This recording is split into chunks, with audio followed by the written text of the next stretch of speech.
As we turn to the Hebrew Bible to help complete our picture of ancient understandings of speech and language and reality, we encounter texts that express a somewhat different understanding about how words work than we find in the Sophists and Plato. The first kind of biblical literature we will examine is wisdom literature, and its most prominent example in the Bible is found in the book of Proverbs, which is attributed to King Solomon at several points in the book.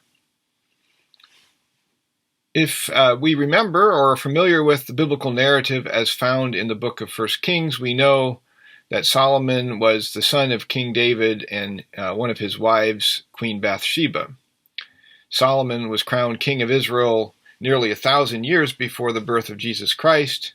He built the magnificent First Jerusalem Temple, and he extended the influence and international stature of Israel through cultural and military dominance, but also through marriage alliances with many of the surrounding nations, whereby he accumulated 1,000-some wives. We also learn that when God asked Solomon what he needed in order to govern, Solomon famously asked God for wisdom, and God gave it to him. Here is how 1 Kings 3:11-14 characterizes God's response to this request. God said to him, "Because you have asked for this," that is, wisdom, "and have not asked for yourself long life or riches or for the life of your enemies, but have asked for yourself understanding to discern what is right, I now do according to your word. Indeed, I give you a wise and discerning mind. No one like you has been before you, and no one like you shall arise after you. But I give you also what you have not asked, both riches and honor all your life. No other king shall compare with you. If you will walk in my ways, keeping my statutes and my commandments as your father David walked, then I will lengthen your life." We see there a kind of structure of meaning that will be familiar once we start reading the Proverbs, and that is, if you do the wise thing, if you figure out what is the truthful thing to do, you are going to have a long life. You will be successful. The knowledge here, in other words, is a practical knowledge. It's a knowledge that involves some level of reciprocity. Do this and you will live. Fail to do this and you will die, in sort of its most extreme form. So this is wisdom about how to get ahead in the world, how to get along with people. It's not esoteric wisdom, it's practical knowledge. We find this kind of wisdom in other biblical books attributed to Solomon. Ecclesiastes, Song of Songs, which is about success in love and intimacy, and also a book called The Wisdom of Solomon in the Apocrypha. There's another book of wisdom in the Apocrypha called Sirach, or sometimes Ecclesiasticus, which quotes from Proverbs extensively, and we certainly find many quotations from Proverbs in the New Testament. If you're paying attention to our timeline, you'll notice that King Solomon's reign occurs half a millennium before the Sophists show up on the scene in Athenian democracy. So it may feel like we're backtracking here. But most scholars believe that the present form of the book of Proverbs was likely composed much later, in the context of the return of Judeans from the Babylonian exile in 538 BCE.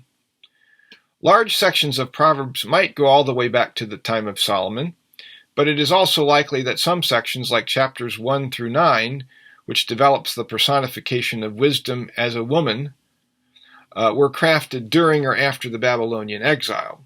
So this puts at least some of the work attributed to Solomon quite close to the beginnings of Athenian democracy. On the other hand, one section of Proverbs from chapters 22:17 to 24:22 appears to be an adaptation of an Egyptian instruction manual from much later, actually, even than the 4th and 5th centuries BCE.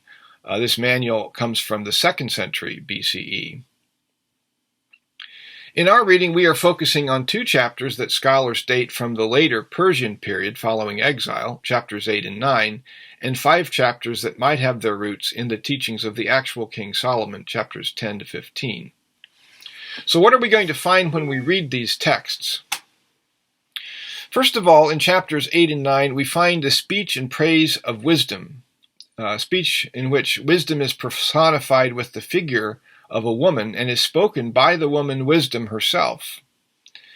The speech, or sometimes it's characterized as a poem, explains how wisdom is connected with the shape and form of the cosmos, how the created order reflects the knowledge by which the creation itself was crafted.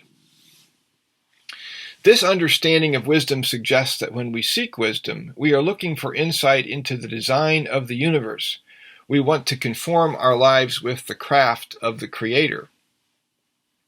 Insofar as wisdom is a form of speech, we can see that the teacher of wisdom assumes that speaking wisdom, or speaking under the instruction of wisdom, involves channeling the primordial forces of the universe, getting them to work for us and with us. By contrast, foolishness is a different kind of woman, not to be trusted.